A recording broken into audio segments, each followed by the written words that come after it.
ഇരിക്കുന്നവരുടെ എല്ലാം ഹൃദയത്തിലും മനസ്സിലും ദേവരാജൻ മാഷ് പൂത്തൊലഞ്ഞു കിടക്കുമ്പോൾ അതിനെക്കുറിച്ച് എന്തു പറഞ്ഞാലും കുറഞ്ഞു പോകുമെന്നൊരു ഭയം എൻ്റെ മുന്നിലുണ്ട്.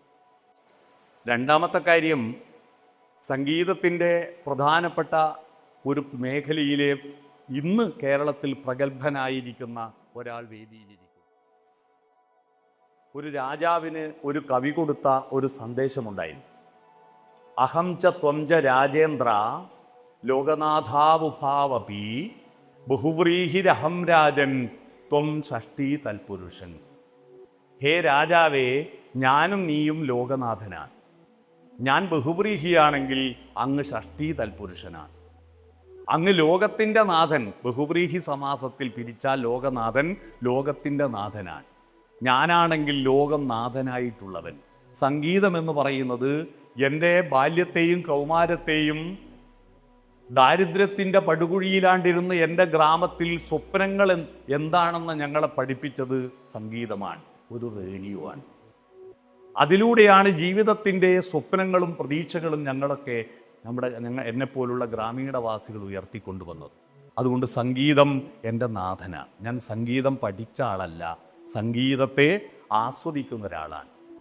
ഇവിടെ ഈ കയറി വരുമ്പോൾ MG ശ്രീകുമാർ എന്ന വാക്ക്, ആ വാക്ക് എൻ്റെ മനസ്സിൽ ഏറ്റവും കൂടുതൽ ആകർഷിച്ച ഒരു വാക്ക് കൂത്തമ്പലത്തിൽ വെച്ചോ എന്ന പാട്ടാണ്. കൂത്തമ്പലത്തിലാണ് നമ്മൾ ഈ പരിപാടി നടക്കുന്നത്. മനോഹരമായ കൂത്തമ്പലമാണിത്. അത്തരത്തിൽ ഒരുപാട് പാട്ടുകൾ ബാല്യത്തിൽ നമ്മൾ കേട്ടിട്ടുണ്ട്. ആ പാട്ടുകൾ എന്താണ്? പാട്ടെന്ന് പറയുന്നത് മലയാള ഭാഷയെ ഉയർത്തിക്കൊണ്ടുവന്നതാണെന്ന് നമ്മൾ തിരിച്ചറിയണം. കുറച്ച് നോവലുകളും കവിതകളും എഴുതി കഴിഞ്ഞാൽ സിനിമാ പാട്ടുകളൊന്നും വളരെ മോശമാണെന്ന് ധരിക്കുന്ന ചില ആളുകളുണ്ട്. പക്ഷെ മലയാളത്തിൽ ആദ്യത്തെ സാഹിത്യകൃതി ശ്രീരാമകവിയുടെ ഇരാമചരിതം പാട്ടാണ്. കവിതകളെ പാട്ടെന്ന രീതിയിലാണ് അറിയപ്പെടുന്നത്. പിന്നീട് വന്നത് കൃഷ്ണപ്പാട്ടാണ്. കൃഷ്ണഗാഥ എന്നത് കൃഷ്ണപ്പാട്ടാണ്. പിന്നീട് വന്നത് കിളിപ്പാട്ടാണ്. എഴുത്തച്ഛൻ്റെ കിളിപ്പാട്ടുകളാണ്. കണ്ണശന്മാരുടെ പാട്ടുകളാണ്. പാട്ടുകളിലൂടെയാണ് മലയാള ഭാഷ ഉയർന്നു വന്നത്. എഴുത്തു പിന്നെ വന്നതാ. നാദമാണ് ആദ്യമുണ്ടായത്.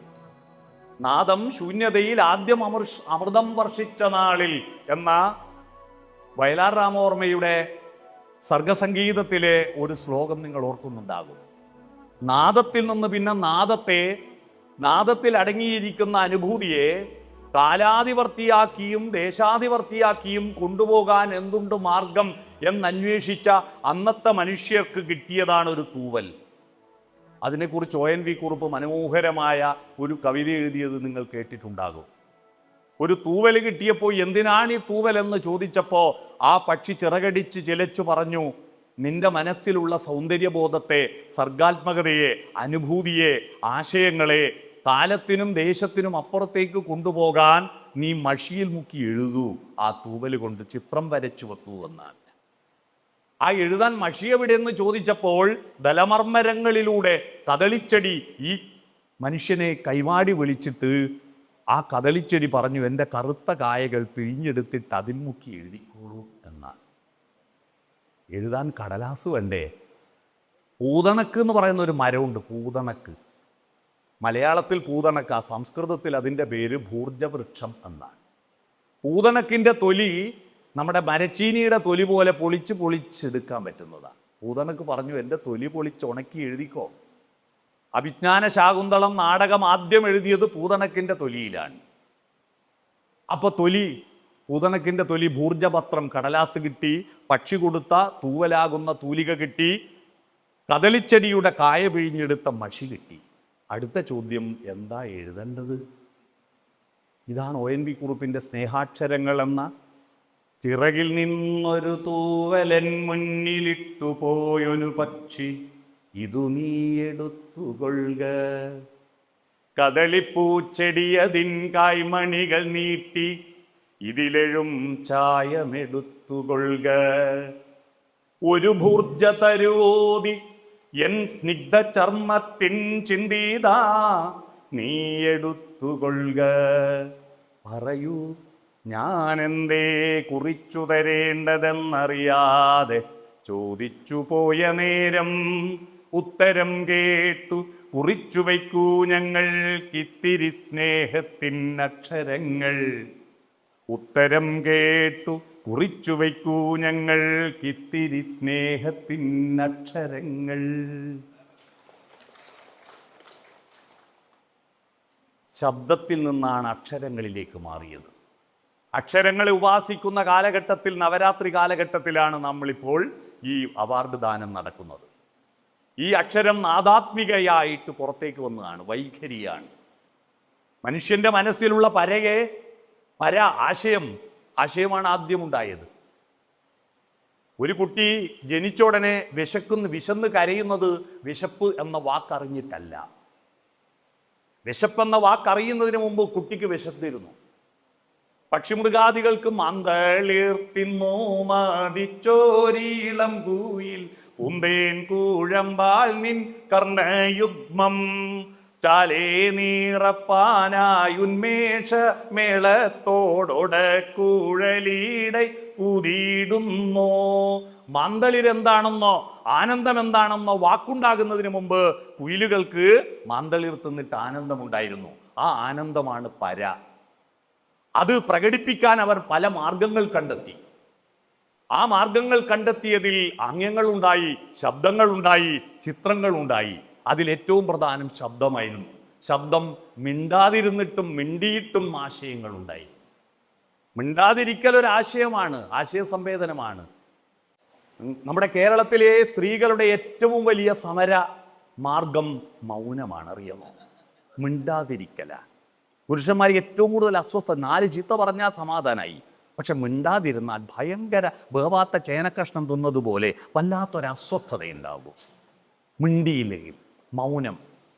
1980 മുമ്പ് കേരളത്തിലെ സ്ത്രീകൾ ഭർത്താവ് പെണ്ണ് കാണാൻ വന്നാൽ അവനെ ഇഷ്ടമാണോ എന്ന ചോദ്യത്തിന് ഇഷ്ടമാണച്ച എന്ന് പറഞ്ഞിരുന്നില്ല.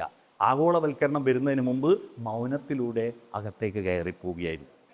അത് കേട്ടിട്ടാണ് ദേവരാജ മാഷ് ചിട്ടപ്പെടുത്തിയത്. കാട്ടുതാറാവുകൾ ഇണകളെ തീരെയും കായലിനരികിലൂടെ കടത്തു തോണികളിൽ ആളു കയറും കല്ലൊതുക്കുകളിലൂടെ തനിച്ചു വരും താരുണ്യമേ എനിക്കുള്ള മറുപടിയാണോ നിന്റെ മൗനം. നിന്റെ മൗനം. മൗനത്തെ ഇത്ര ശക്തമായി അവതരിപ്പിച്ച വരിയും പാട്ടും വേറിയതുണ്ട്. അത്തരത്തിൽ പശ്യന്തി വഴികൾ കണ്ടെത്തുന്നു.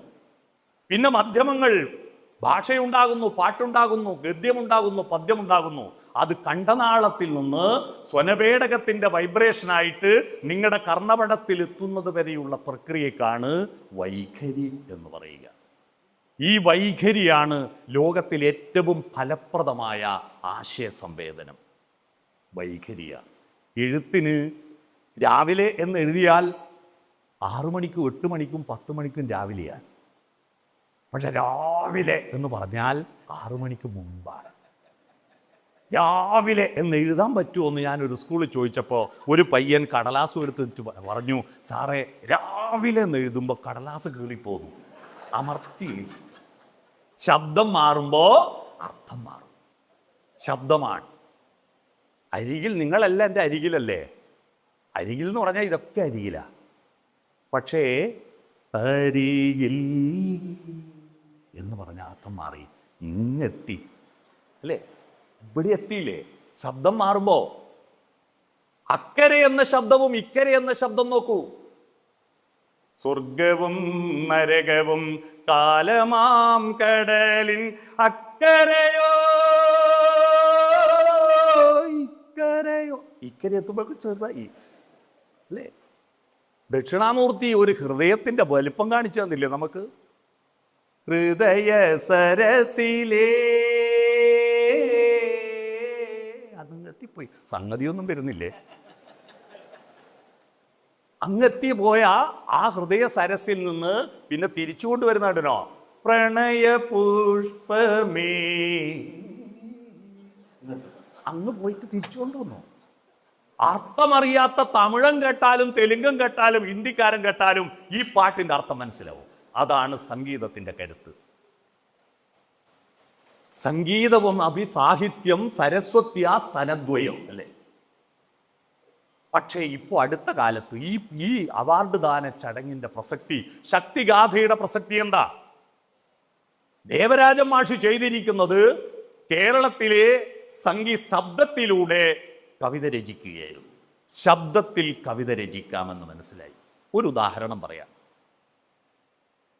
കാളിദാസനും വള്ളത്തോളും വയലാറും നിരത്തി വെച്ചാൽ കാളിദാസൻ അങ്ങ് ഉത്തംഗ ശൃംഗത്തിലാണ്. അതിന് കുറേ താഴെയാണ് വള്ളത്തോൾ, അടിയിലാണ് വയലാർ അല്ലേ, അവരുടെ പ്രതിഭയും. എന്നാൽ 3 പേരുടെ ഒരേ ഒരു കാര്യം, 3 പേരുടെ വരികൾ നമ്മളൊന്ന് ആസ്വദിക്കുക. കുമാരസംഭവം എന്ന കാവ്യത്തിൽ പാർവതി തപസ് ചെയ്യുന്നു. ആ തപസ് ചെയ്യുമ്പോൾ കാളിദാസൻ സ്ഥിതാക്ഷണം ഭഷ്മസൂതാടിതാധര എന്ന് പറഞ്ഞിട്ടൊരു മഴത്തുള്ളിയുടെ റൂട്ടിനെ വർണ്ണിക്കുകയാണ്. ആ മഴത്തുള്ളിയുടെ റൂട്ട് കേട്ടാൽ പാർവതിയുടെ സൗന്ദര്യം നമുക്ക് മനസ്സിലാവും. അത് വള്ളത്തോളിന്റെ കയ്യിൽ കിട്ടിയപ്പോ ക്ഷണമിമകളിൽ നിന്നടർന്നു തല്ലി ചുണ്ടിൽ കുളിർമുലമേലധ വീണുടൻ തകർന്നു വലികളിലിടറി നാഭിച്ചുഴിയിലിറങ്ങി നവീന വർഷബിന്ദു. എന്നാൽ അത് വയലാറിന്റെ കയ്യിൽ കിട്ടി. ദേവരാജൻ മാഷ് അത് നമ്മിലേക്ക് തന്നപ്പോ എന്തായി? കൺപീലികളിൽ തങ്ങി ചുണ്ടിലെ കമല കൂമ്പുകൾ നുള്ളി മാറിൽ വീണ് തകർന്നു ചിതറി മൃദുരോമങ്ങളിലിടറി പൊക്കിൽ കുഴിയെ തടാകമാക്കിയ പവിഴമഴത്തുള്ളി. ഇത് 3-ലേതാ നമ്മളെ ആസ്വദിച്ചത്? നമ്മൾ ആസ്വദിച്ചത് വയലാറിൻ്റെ വരികളാണ്. കാരണം അതിൽ ദേവരാജൻ മാഷുടെ മാന്ത്രിക ശബ്ദമുണ്ടായി. അതാണ് ദേവരാജൻ മാഷ് ചെയ്തിരിക്കുന്നത്. അദ്ദേഹം ഇവിടെ വന്നത്, നമ്മുടെ നാട്ടിലേക്ക് വന്നത്, നവോത്ഥാന മൂല്യങ്ങൾ സാധാരണ മനുഷ്യന് പാട്ടായി മാറണ്ടേ? നവോത്ഥാന മൂല്യങ്ങൾ അവന് കവിത വായിക്കാൻ അക്ഷരമില്ല, അവന് സ്കൂളിൽ പ്രവേശനമില്ല, അവന് ശബ്ദത്തിലൂടെ മാത്രമാണ് കവിത ആസ്വദിച്ചത്. അവന് സ്വപ്നം കാണാൻ ആകാശത്താകെ ഒരു ചന്ദ്രക്കലയേ ഉള്ളൂ. ആ ചന്ദ്രക്കലയും ഇന്ന് കാമുകനും കാമുകിക്കും ഒരേ സമയത്ത് ഫേസ്ബുക്ക് കാണാം. അന്ന് കാമുകനും കാമുകിക്കും ഒരേ സമയത്ത് കാണാൻ പറ്റിയത് ചന്ദ്രക്കല മാത്രമാണ്. അതും നോക്കിയിരിക്കുന്ന ആ കാമുകിയോട് പൊന്നരിവാളമ്പിളിയിൽ കണ്ണെറിയുന്നോളെ ആ മരത്തിൻ പുന്തണലിൽ വാടി നിൽക്കുന്നോളെ. മരത്തിൻ്റെ ചുവട്ടിൽ പണിയെടുത്ത് തളർന്നിരിക്കുന്നവളോട് എന്താ പറഞ്ഞ്? നമുക്ക് ചിക്കൻ കബാബ് കഴിക്കാൻ പോകാമെന്നല്ല, നമുക്ക് നാട് വിടാമെന്നല്ല പറഞ്ഞത്. ശക്തിഗാഥ, ദേവരാജ മാഷുടെ ശക്തിഗാഥ എന്ന പ്രയോഗം വരിക കൃഷ്ണഗാഥയിൽ നിന്ന്, ഭക്തിയുടെ ശക്തിയിൽ നിന്ന് മനുഷ്യന്റെ ശക്തിയിലേക്കുള്ള മാറ്റമാണ് കൃഷ്ണഗാഥയിൽ നിന്ന് ശക്തിഗാഥയിലേക്കുള്ള മാറ്റം. തോളൊടു തോളൊത്തു ചേർന്ന് വാളുയർത്താൻ തന്നെ പോരുമോ നീ നേര് നേടും പോരിൽ. സത്യം വിജയിക്കുന്ന പോരാട്ടത്തിൽ നീ ഞങ്ങളുടെ കൂടെ വരുന്നോ? എന്നിട്ട് പറയാ, പാട്ടുകാരൻ നാളെയുടെ ഗാട്ടുകാരനല്ലേ. What is ഗാട്ടുകാരൻ? നമ്മുടെ റോഡിലൊക്കെ ട്രാഫിക് നിയന്ത്രിക്കുന്ന ഒരു ഗാർഡില്ലേ? നാടിൻ്റെ നിയന്ത്രണം ഏറ്റെടുക്കുന്ന സുരക്ഷാ ഭടൻ പാട്ടുകാരൻ നാളെയുടെ ഗാട്ടുകാരനാണ്. എന്ന് പറഞ്ഞാൽ ഒരു കുട്ടി നിന്നെയണീക്കാൻ താമരമൂലിനാൽ ഞാനൊരു പൂത്താലി തീർത്തു വച്ചു, നീ വരുവോളവും വാടാതിരിക്കാനായി ഞാനതെടുത്തു വച്ചു, എൻ്റെ കൃത്തിലേടുത്തു വച്ചു എന്ന MG ശ്രീകുമാറിൻ്റെ പാട്ട് കേട്ടൊരു കുട്ടിയും ആസിൻ്റ് കൊണ്ട് കാമുകിയുടെ മുഖത്തൊഴിക്കില്ല, കത്തിയെടുത്തവളെ കുത്തിക്കൊല്ലില്ല. ആ പാട്ട് ആസ്വദിച്ചവൻ അവൻ നാളെയുടെ ഗാട്ടുകാരനാണ്. ആ കാമുകി വേറെ കല്യാണം കഴിച്ചു പോയാലും അവളെ ശപിക്കില്ല. ദേവരാജൻ മാഷയുടെ ഈണത്തിൽ വയലാർ എഴുതിയ അലിഞ്ഞു ചേർന്നതിൻ ശേഷമൻ ജീവനെ പിരിഞ്ഞു പോയി നീ എങ്കിലും എന്നും മംഗളം നേരുന്നു ഞാൻ എന്ന് പറയുന്ന നാട്ടുകാരനാവും. അവൻ ഒരിക്കലും ഉപദ്രവിക്കില്ല. അതുകൊണ്ട് ആ പാട്ടുകാരിലൂടെ, നാദത്തിലൂടെ ഈ ലോകത്തിന്റെ സൗന്ദര്യവും, ഈ ലോകത്തിന്റെ വരികയായി വരികയായി ജനതയാകെ വരികയായി എന്ന പാട്ടുപാടി സംഘഗാഥ, ഓരോ തുള്ളിച്ചോരയിൽ നിന്നും 1000 പേരുണരുന്നു എന്ന് പാടിക്കൊണ്ട് മാറ്റുവിൻ ചട്ടങ്ങളെ, മാറ്റുവിൻ ചട്ടങ്ങളെ എന്ന് പാടിക്കൊണ്ട് മരിക്കാൻ ഞങ്ങൾക്ക് മനസ്സില്ല, കരയാൻ ഞങ്ങൾക്ക് മനസ്സില്ല എന്ന് പാടിക്കൊണ്ട് ശക്തിഗാഥയായിട്ട് പാട്ടിന്റെ രംഗത്തേക്ക് KPSCയുടെ നാടകഗാനങ്ങളുമായിട്ട് രംഗത്ത് വന്നിട്ട് 340 മലയാള സിനിമകളിൽ, 12 തമിഴ് സിനിമകളിൽ, 3 തെലുങ്ക് സിനിമയിൽ, 1 കന്നഡ സിനിമയിൽ, ആകെ 356 സിനിമകളിലും 42 നാടകങ്ങളിലും ആയിട്ട് 66 കവികളെ അദ്ദേഹം നാദമാക്കി നമ്മുടെ കർണപടത്തിൽ എത്തിച്ചു. 66 കവികളെയാണ് അദ്ദേഹം ചിട്ടപ്പെടുത്തിയത്. 1ഉം 2ഉം അല്ല, അതിൽ 138 സിനിമകളിൽ വയലാറാൾ. പിന്നെ ONV കുറുപ്പിന്റെ 18 സിനിമകൾ, പി ഭാസ്കരന്റെ 38 സിനിമകൾ, പി ഭാസ്കരൻ പാട്ടെഴുതിയത്, 36 സിനിമകൾ ശ്രീകുമാരൻ തമ്പി, യൂസഫ് അലി കച്ചേരി 37. ബാക്കി ഒരുപാടുണ്ട്, അദ്ദേഹം ചിട്ടപ്പെടുത്താത്ത ഒരു കവിയുമില്ല. ഇത്രയും പാട്ടുകൾ നമ്മുടെ മുന്നിൽ അവതരിപ്പിച്ചു. ഈ പാട്ടുകൾ അവതരിപ്പിക്കുമ്പോൾ നമുക്കെന്താ ഉണ്ടായത്? നമുക്ക് ഈ കവികൾ അവതരിപ്പിച്ച നമ്മുടെ ഗ്രാമീണതയുടെ, സർഗാത്മകതയുടെ, ശാലീന സൗന്ദര്യത്തിൻ്റെ വരികൾ മാത്രമല്ല, അതിലൂടെ ആധുനിക ജീവിതത്തിലേക്കുള്ള മുന്നോട്ടുള്ള ശക്തി മാത്രമല്ല, അതിൽ നമ്മൾ ആരും നമുക്കൊന്നും അറിയാത്ത തത്വശാസ്ത്രങ്ങളെ അവതരിപ്പിച്ചു. സാധാരണക്കാരൻ എവിടുന്ന് തത്വശാസ്ത്രം അറിയാനാ? തത്വശാസ്ത്രം അറിയണമെങ്കിൽ കുറച്ച് സംസ്കൃതം അറിയണ്ടേ? മലയാള അക്ഷരം പോലും അറിയാത്തവൻ എങ്ങനെ തത്വശാസ്ത്രം അറിഞ്ഞു?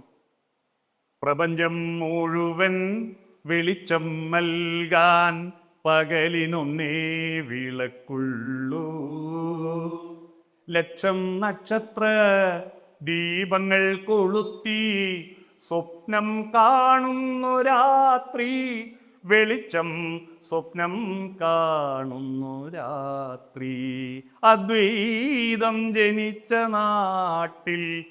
എത്ര സുന്ദരമായിട്ടാണ്!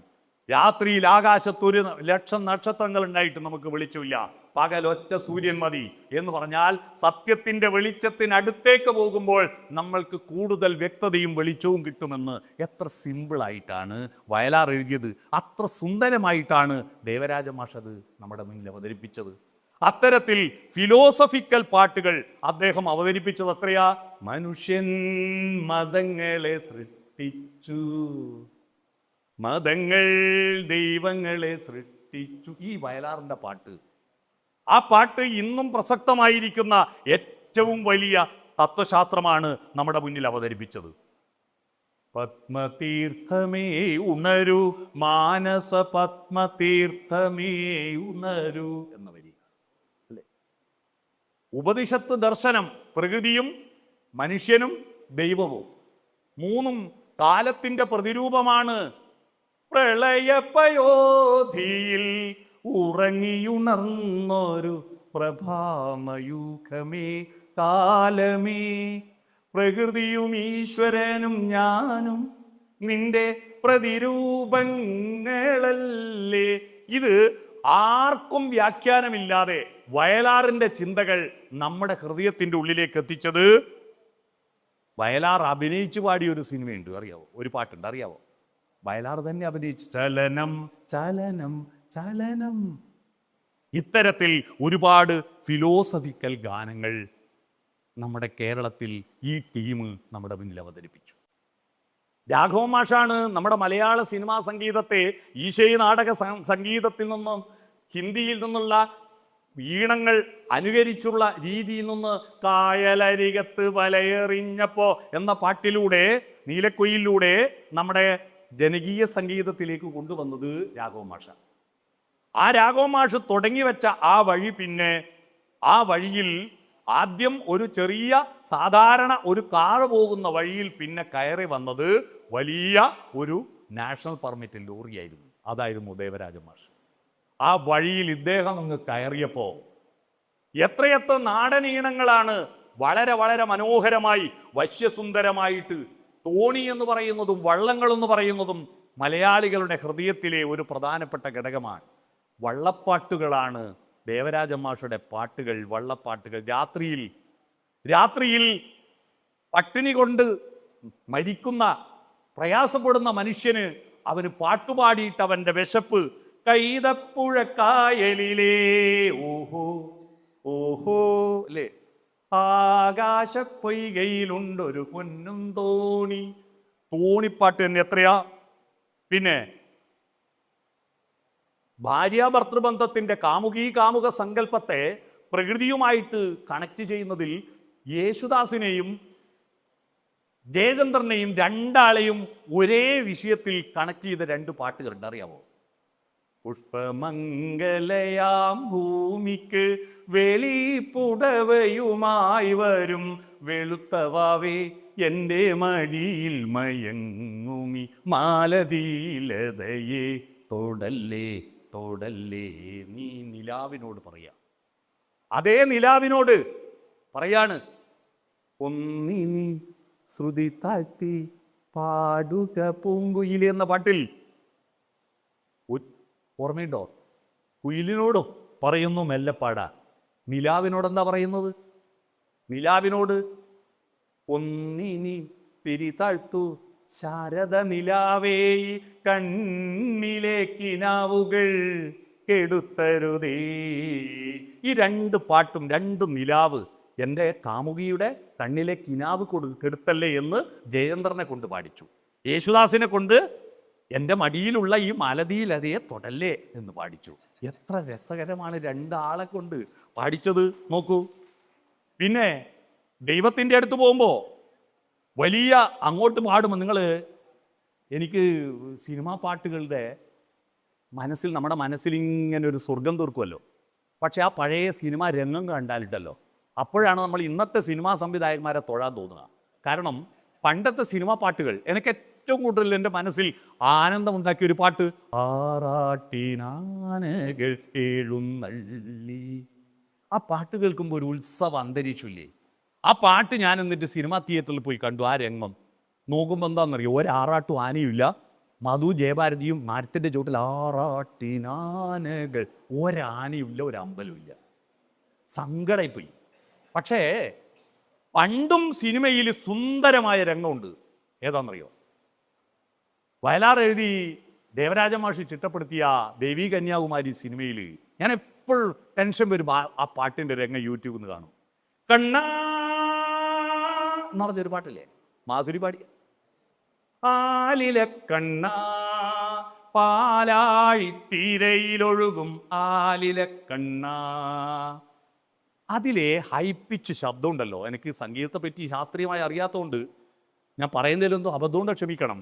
അതിലെ ഹൈപ്പിച്ച് ശബ്ദം കേട്ടാൽ എത്ര കടലിൻ്റെ അക്കരെ നിന്നും കണ്ണം വരാതിരിക്കാൻ പറ്റില്ല. അതാണ് ആ കണ്ണാ എന്നുള്ള ആ ഹമ്മിങ്. അതിൽ ദശാവതാരത്തിലെ ആദ്യത്തെ അവതാരം, നീ പണ്ടൊരു പൂത്തിമിംഗിലമായി അന്ന് നിന്റെ യൗവനം തുഴഞ്ഞു വന്ന നീരാഴി. തിമിംഗലത്തെ പറ്റി, മത്സ്യാവതാരത്തെ പറ്റി. അതിൽ പരശുരാമനെ പറ്റി, നീ പണ്ടൊരു മുനികുമാരനായി അന്ന് നിന്റെ വെൺമഴു പറന്നു വീണ നീരാഴി. അല്ലേ? എത്ര മനോഹരമായിട്ടാണ് ആ പാട്ട് അവതരിപ്പിച്ചിരുന്നത്, എത്ര സ്പീഡിലാണ്. അപ്പോ അതേ പിച്ചിലുള്ള പാട്ട് നിങ്ങൾ ശ്രദ്ധിച്ചോ? ആതിരേ തിരുവാതിരേ പ്രിയ സഖി ഗംഗേ പറയൂ. ഇതൊന്നും അടുത്തുള്ള ടീം അല്ല കേട്ടോ. അങ്ങ് സ്വർഗത്തിലൊഴുകുന്ന ഗംഗയെയും ആകാശത്തിലിരിക്കുന്ന തിരുവാതിരയെയും വിളിക്കാൻ ഇത്രയും വലിയ പിച്ചിൽ ആർക്ക് പാട്ട് ചിട്ടപ്പെടുത്താൻ പറ്റും? കൃത്യമായിട്ട് ആതിരയും വരും, ഗംഗയും വരും.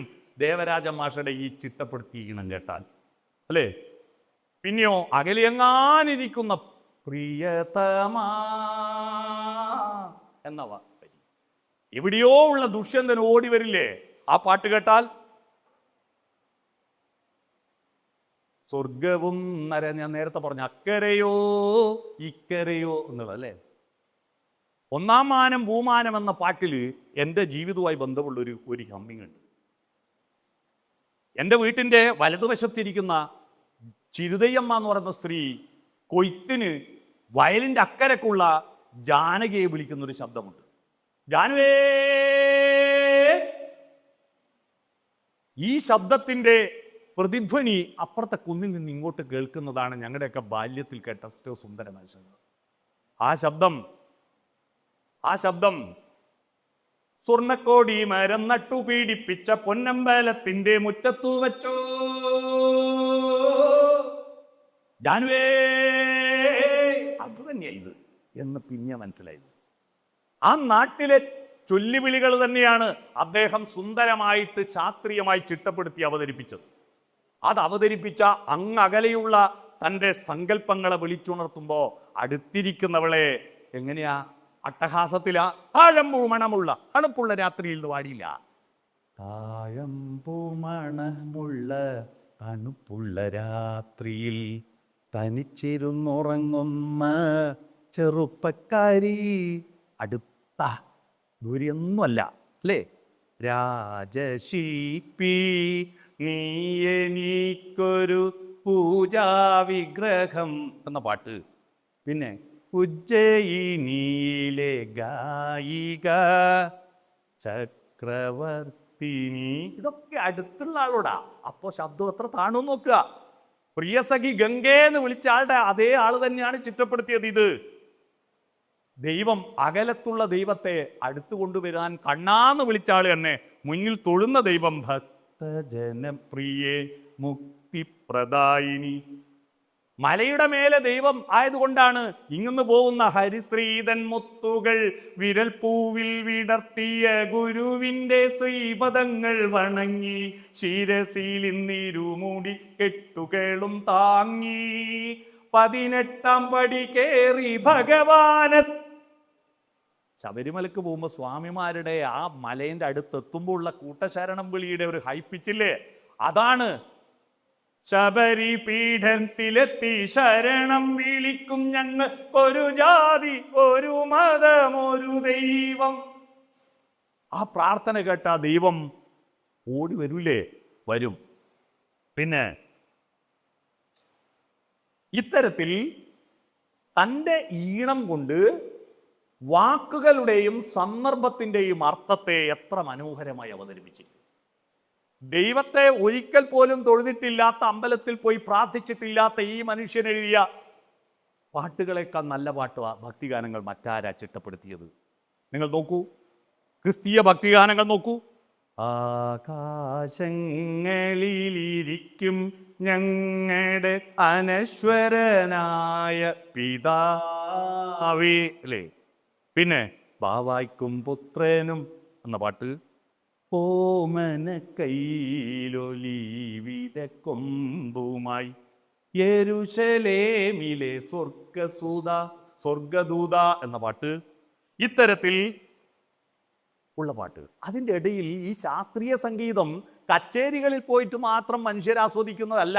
ശാസ്ത്രീയ സംഗീതത്തെ സാധാരണക്കാരൻ്റെ അടുത്തേക്ക് എത്തിക്കാൻ ഗുരുവായൂർ കേശവനിൽ ഇന്നെനിക്ക് പൊട്ടുകുത്താൻ എന്ന പാട്ടിനെ എത്ര മനോഹരമായി അവതരിപ്പിക്കുന്നു. പിന്നെ അതിൽ പൊന്നിലഞ്ഞികൾ,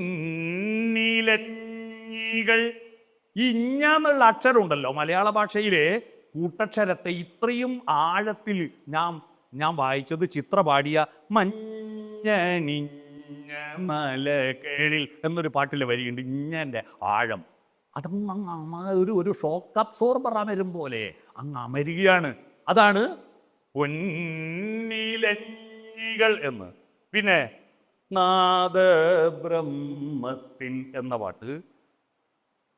പൊൽത്തിങ്കൽ കല പൊട്ടുതൊട്ട ഹിമവൽ ശൈരാഗ്രശൃംഗത്തിൽ വെൺകൊറ്റ പൂങ്കുട പോൽ. നിങ്ങൾ ആലോചിച്ച് നോക്കൂ, എത്ര മനോഹരമായിട്ടാണ് ആ ശിവന്റെ താണ്ഡവ താളത്തെ എടുത്ത് സത്യശിവ സൗന്ദര്യങ്ങൾ തൻ ഭദ്രപീഠമി, ആ താണ്ഡവ താളത്തെ എത്ര സുന്ദരമായി അവതരിപ്പിച്ചിരിക്കുന്നു. ഇത്തരത്തിൽ ആ അവസരങ്ങൾക്കനുസരിച്ച് ഓരോന്നിന്റെ ശാസ്ത്രീയ സംഗീതം വേണോ അത്, ഇനി പടപ്പാട്ട് വേണോ അത്, കുഞ്ഞിപ്പാട്ട് വേണോ, അമ്മേ അമ്മേ അമ്മേ ഞങ്ങളുടെ അമ്പിളി മാമൻ എന്ന് വരും, അതുണ്ട്. ഇനി തമാശപ്പാട്ട് വേണോ, പാപ്പി അപ്പച്ച, അപ്പച്ചനോടോ അമ്മച്ചിയോടോ പാപ്പിക്ക് സ്നേഹം, ചക്കിക്കൊത്തൊരു ചങ്കരൻ, മരുന്നോ നല്ല മരുന്ന്, അരമരുന്ന്, പൊടിമരുന്ന്, പാറ്റുമരുന്ന്, ഇന്നൊരുപാട് തമാശപ്പാട്ടുണ്ട്. പക്ഷെ അന്നിറങ്ങി ആ പാട്ടിനെ കവച്ച് കിടക്കേണ്ട ഒരു പാട്ട് ഇന്ന് വരെ ഇറങ്ങിയിട്ടില്ല. വൈദ്യരേ വൈദ്യരേ എന്ന പാട്ട്, പിന്നെ വില്ല് കെട്ടിയ കടുക്കനിട്ടൊരു വലിയമ്മാവൻ എന്ന പാട്ട്. ഇത്തരത്തിൽ കാറ്റ്, പുഴ, മഴ, തോണി, ആകാശം, സ്വപ്നം, സ്വർഗം, ഈ വാക്കുകളുടെ എല്ലാം നാദാത്മകമായ അർത്ഥത്തെ സാധാരണക്കാരന്റെ ഉള്ളിലേക്ക് കാറ്റു വന്നോ കള്ളനെ പോലെ എന്ന് പറയുമ്പോൾ അതെത്ര നല്ല സുന്ദരമായൊരു പ്രയോഗമാണ്. കാറ്റിൽ, ഇളം കാറ്റിൽ ഒഴുകി ഒഴുകി വരും ഗാനം. പിന്നെ പുലരിത്തൂ മഞ്ഞു തുള്ളിയിൽ പുഞ്ചിരിയിട്ടു പ്രപഞ്ചമെന്ന വരിയില്ലേ, അതിൽ ഭാരം താങ്ങാനരുതാതെ നീർമണി വീണുടഞ്ഞു, നീർമണി വീണുടഞ്ഞു. ആ വീണുടയും എത്ര താഴ്ത്തിയിട്ടാണ് അവതരിപ്പിക്കുന്നത്. വിഷാദം, മംഗളം നേരുന്നു ഞാൻ, സുമംഗലി നീ ഓർമ്മിക്കുമോ. പിന്നെ നാടൻ പാട്ട്, മേലേ മാനത്തെ നീലിപ്പൂലേക്ക് മഴ പെയ്താൽ ചോരുന്ന വീട്. പിന്നെ എല്ലാവരും പാടത്ത് സ്വർണം വിതച്ചു, അതൊക്കെ നാടൻ പാട്ട് ശൈലിയിലാണ്. വടക്കം പാട്ട്, പുത്തൂരം വീട്ടിൽ ജനിച്ചോരല്ല.